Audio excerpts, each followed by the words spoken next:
I'd like to start by expressing my anumodana, my mudita, for the quite large group who came out early on a Sunday morning to renew their commitment to the Triple Gem, their commitment to keeping precepts, to practicing virtue, to express their faith and devotion to the Buddha, to cultivate their conviction, their confidence in Buddha, Dhamma and Sangha, and of course also to develop bhavana, to train their mind.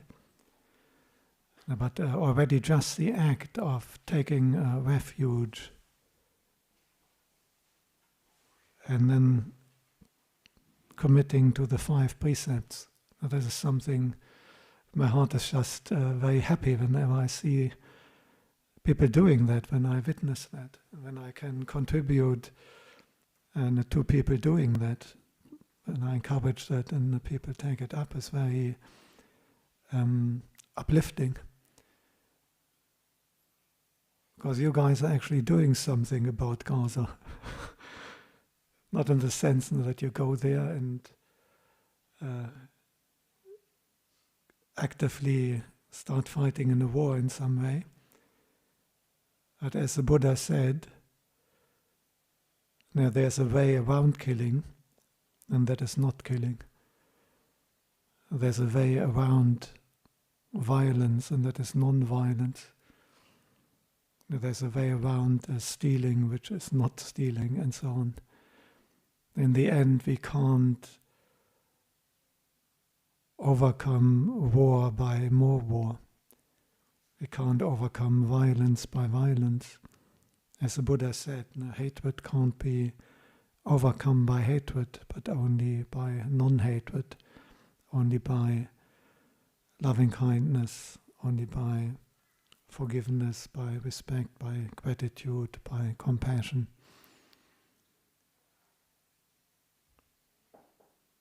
So, although some people may not quite understand why you're doing something about all the bad stuff in this world, you actually are, by committing to the Triple Gem, by taking up the precepts. And the implications of that are just huge. Just imagine this world, if every single person in this world would be keeping just the 5 precepts, would already be a little bit like Devaloka or paradise, to some extent.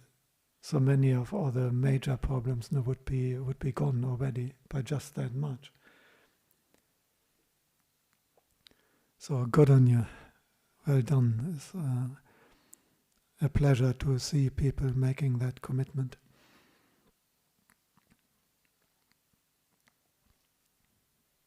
Naturally, it's also important to understand what we are making the commitment to.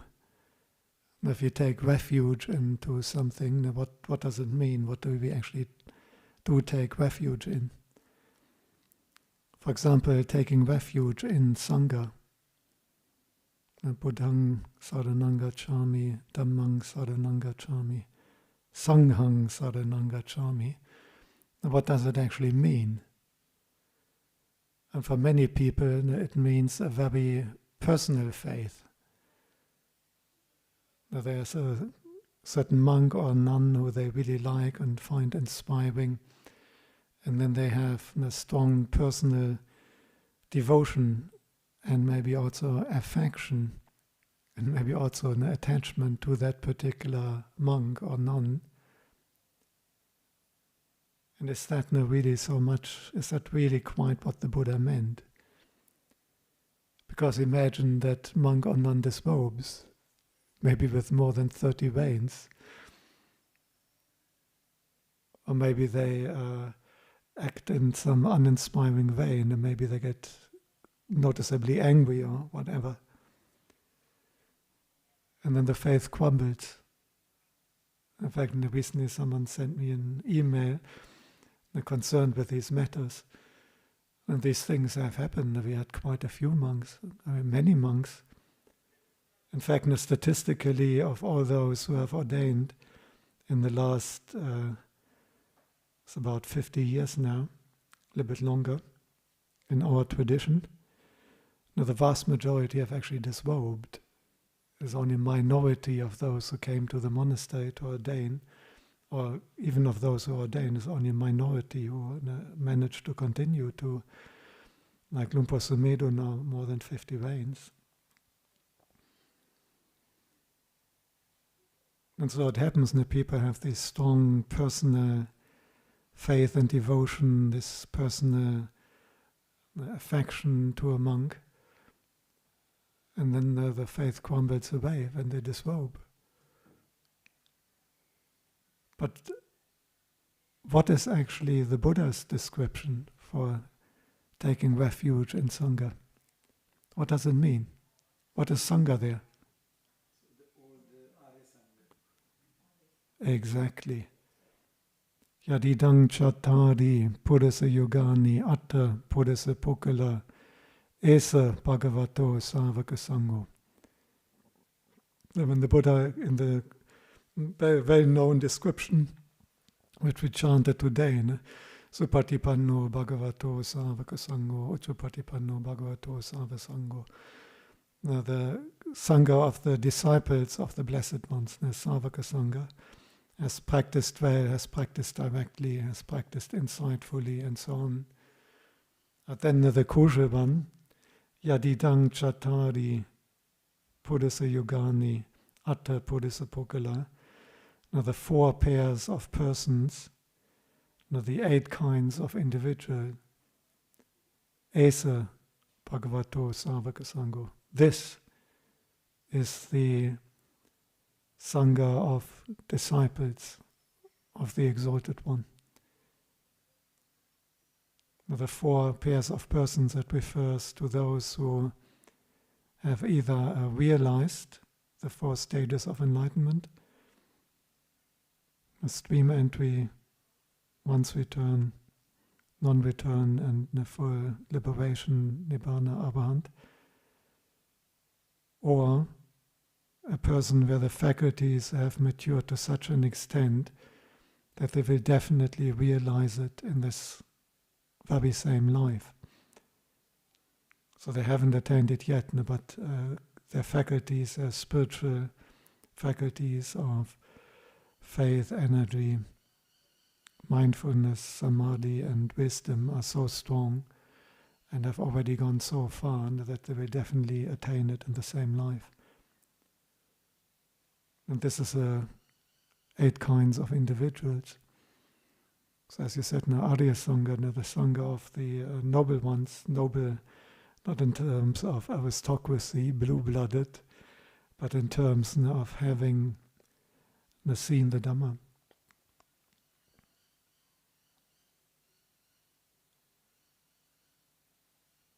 Could that include lay people? Yeah, obviously. No? There's so many who have realized the Dhamma, in particular on the first stage, stream entry, described in the suttas. All these great disciples, Lady Visakha and Anathapindika, Chitta the householder, and Alavaka, Kuchuttara, and Nandamata, and so on. And then so many, this is only the greatest ones, are really outstanding. There's so many, thousands and thousands. The Buddha can't mention all these names, and the monks wouldn't be able to remember that all. But there were many and many. And they are part of the Sāvakasangho. This is not defined, the Sangha we are taking refuge in the strict definition, is not defined by those who are wearing robes. Because how could that be the correct refuge? Because even in the Buddha's time, there were corrupt monks. There were monks committing the most heavy offenses and keeping it secret. And the Buddha had to deal with that and how to expel them. And they would do all kinds of, really bad stuff if you read the Vinaya. This is in the Buddha's time, while the Buddha was alive. So for sure, it would be naive. My apologies if I I don't want to damage anyone's faith, but it would be naive to assume that every single person who takes on robes as a monk or a nun, that means they have no faults now anymore. How is that possible? Going through the ordination ceremony doesn't mean that your defilements are gone. And depending on the strength of these defilements and so on, even if they are practicing for years, they may be still quite strong. So you will always have monks and nuns who are not acting in line with the Dhamma. You have those who may even commit serious offenses. You may have those who disrobe. So that cannot possibly be another true refuge. So it's very important to keep in mind when we take refuge that it is to the Sāvakasangho of those who have realized the Dhamma, at least on the very first stage of what is known as Sotapatti Magga, mature enough that they will fully realize it in the same life. At the absolute minimum, and then the different stages of enlightenment.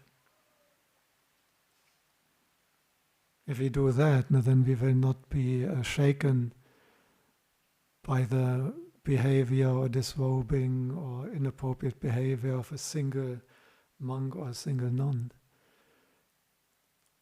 I mean, it's not that those who have seen the Dhamma are absolutely perfect. Even the Arahants were very occasionally admonished by the Buddha. A few words were instigated by the Buddha based on the actions of some Arahants even. So they didn't come from defilements, but they didn't have quite the wisdom and circumspection, all the implications of doing a certain action, even if for them it's maybe not in any way harmful or no one gets directly harmed by the action, but as a wider implications, the Buddha felt it would be still better to do it in a different way. So how much more those on the lesser grades of enlightenment, that doesn't mean they are perfect, but they would not normally commit any actions that would really lead to a strong disappointment. They will always be with the Dhamma. They wouldn't be disrobing and then just living the worldly life and not even being a Buddhist. That would be impossible for anyone who has seen the Dhamma. So that refuge is much more reliable. You wouldn't have that disappointment. However, there's one obvious drawback of that refuge, because do you know who are the ones who have attained these stages? So you cannot know. Only the Buddha or an Arahant with special psychic powers. That's the only people, the only persons who would know that for sure. So we're a little bit in the awkward situation that we have as a refuge, the community, the Sangha of the disciples of the Exalted One, who have already realized the Dhamma at one of these stages, but you don't really know who is that. And because of that, the ordained Sangha has kind of become a little bit a symbol or a placeholder for that. Because most people want something where they can direct their faith, where they can fix their devotion. It's obviously much easier if you have something very clear, if you have a person, and now you take refuge in that, a group of persons. But if that's just in the abstract and you don't know who belongs to that, it's not so easy to get the faith really going. And this is why already from the Buddha's time, often the Sangha of the ordained monks and nuns, or sometimes only the ones, one of the two, has often become a particular focus. And you can sometimes read that they would say, I take refuge in the Buddha, Dhamma, and the Bhikkhu Sangha. That would also occur. Of course, in the Buddha's time, a very large number of those ordained would be at least stream enterer and many even arahants. So there was a very big overlap between the Sāvakasangho and those who have realized in particular in the highest state and the Sangha. And over the last 2,500 years, and obviously the percentage of those who have realized this is diminishing. It already diminished in the Buddha's time. But this is one reason that often this is a little bit not so clearly separated. And people like to see the ordained Sangha, where traditionally the majority of those who would realize, in particular those who realize the fourth stage, the full liberation of the heart, and traditionally the vast majority would be part of that. And this is why that has become the more like visible symbol or manifestation of the little bit more abstract Sāvakasangho, which is also not wrong, because if you take refuge in the ordained Sangha, whether only bhikkhus or whether monks and nuns, this is not one individual. And again, if you make it the whole bhikkhu Sangha, or the whole Sangha of monks and nuns, again, one wouldn't be so disappointed if one or a couple turn out to be disappointments, because your refuge was not some individual. This is why we do the Sangha Dana so religiously here. When we started, I was a little bit reluctant in always doing Sangha Dana, particularly as I was often alone, like now. And if I'm only monk, then okay, now offering to the Sangha, but there's only one here, and it's not so obvious. But when Luang Por Liam came in 2009, he really encouraged doing that. And ever since, now I'm doing that very religiously. We do it every day. Currently with the Silavantasa, but mostly we have 2 or 3 monks, sometimes 4. And then I'm very happy that it's much easier. We do this Ganadana or even Sanghadana to a group or to the Sangha. And one function for that is obviously to make your intention really strong for offering dana. And you recite that, you can form a very strong intention of wanting to give, practicing dana.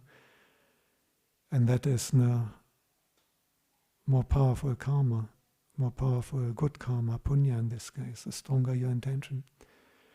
But the other reason is to widen that intention and not just to any individual monk. And this is when we do the Silavantasa dana, and this is why we are translating to this virtuous monk who symbolizes the Sangha. There's still this encouragement, even if only one monk is here only. Now all this, obviously you notice now I can't eat everything that's offered, and I can't consume the amount of toilet paper and so on which is offered.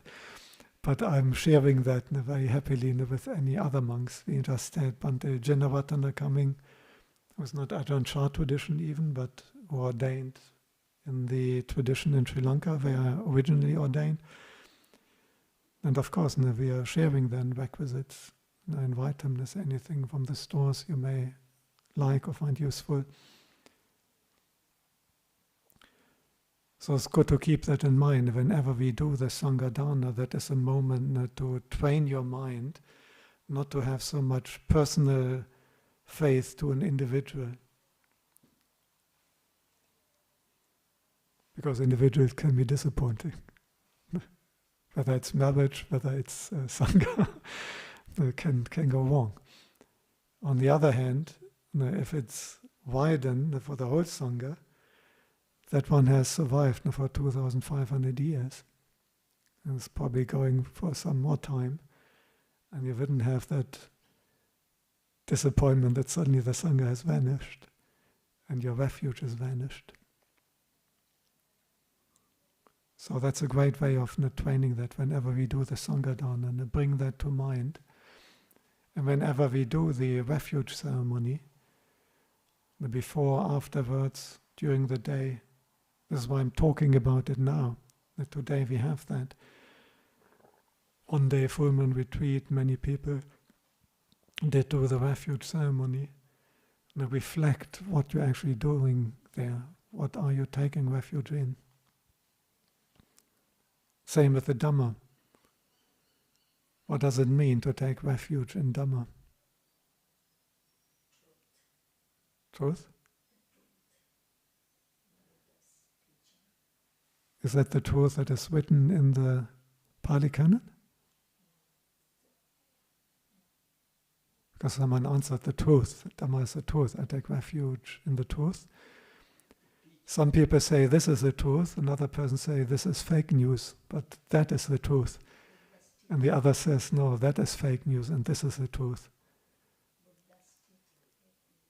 The Buddha's teaching, yes. Now you can say that there's this twofold aspect regarding the Dhamma. And the one is the teaching of the Buddha as we can find it in the Pali Canon.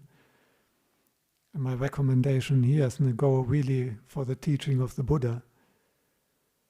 Because even in the Theravada former canon, there are some scriptures which are very obvious later, but have been included as canonical, but don't come really from, as they would sometimes say, the lips of the Blessed One. And they would say, I learned that from the Exalted One's lips personally, listening to him. And so be careful that you go for what really comes from the Buddha, and not something that was written 1200 years later by someone who may not have realized anything. But fortunately we have a very good record in that original authentic part of the Pali Canon. We have that.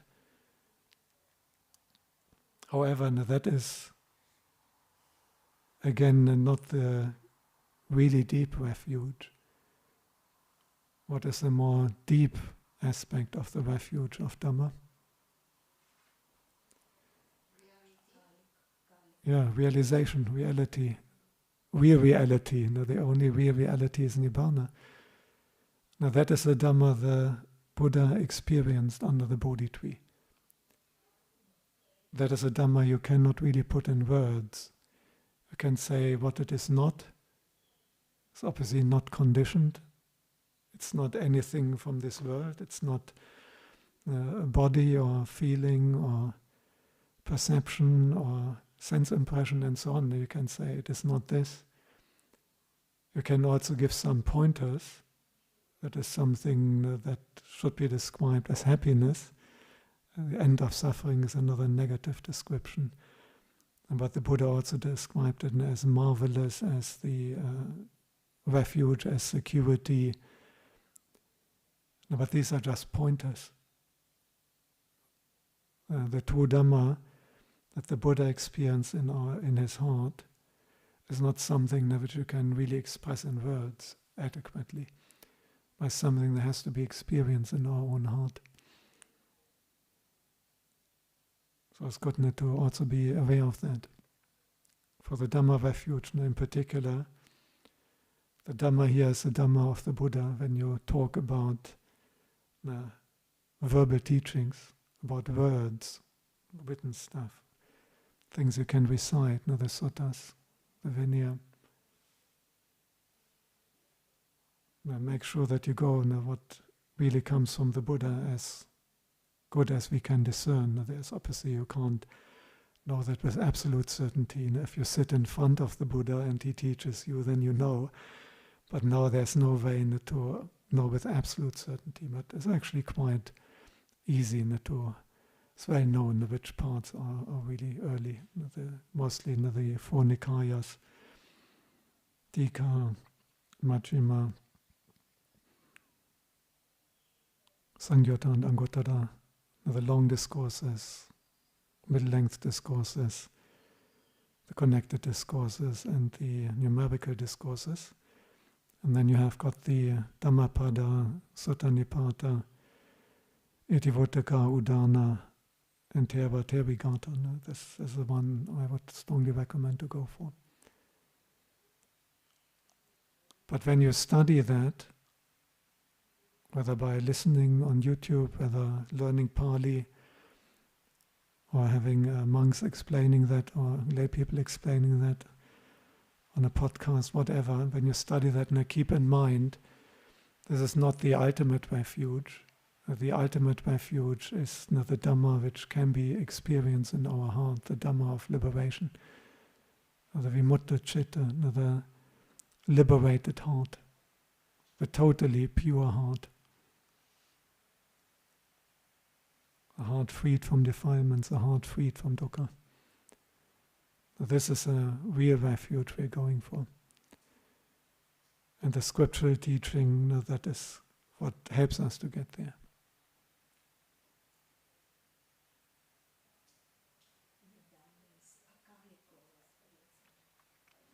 This is why it's akalika.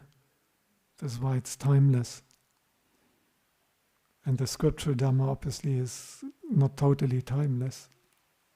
This is why most people don't understand Pali anymore. You would have to specially learn it, because the language changes. But if you realize the Dhamma in your own meditative practice, in your own experience, this is truly timeless. It will be exactly the same Dhamma the Buddha has realized. There's actually no difference. By definition, there can't be different kinds of Nibbana. There's Nibbana is Nibbana. So if you realize Nibbana is exactly the same Nibbana as a Buddha, there's a distinction between the Arahants and the Buddha in terms of wisdom faculty and skills in samadhi and so on. So as long as the Buddha is still acting and teaching, he exceeds everyone else in these faculties. But in the Anupadisesa Nibbana Dhatu, after Parinibbana, the Nibbana is Nibbana, so you can experience exactly the same thing.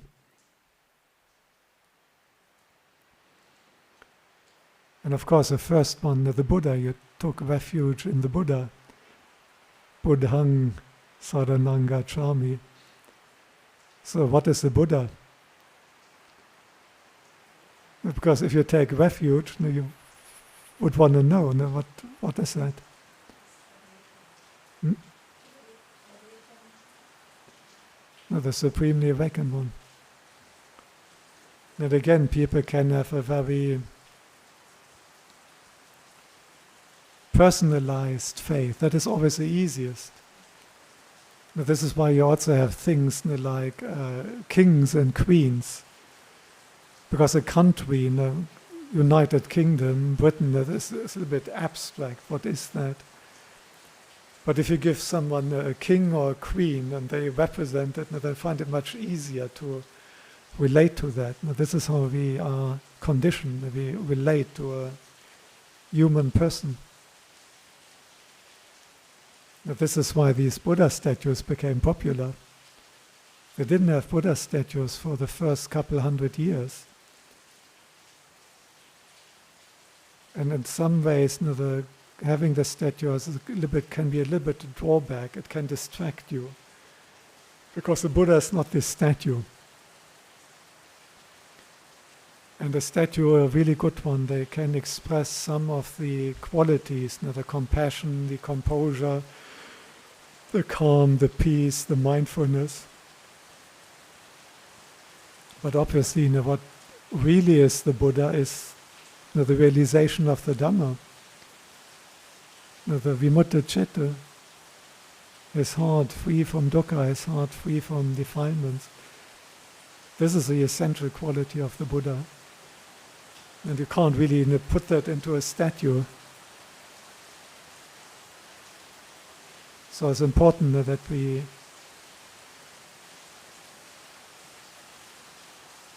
learn to direct our faith to these things which are a bit more abstract.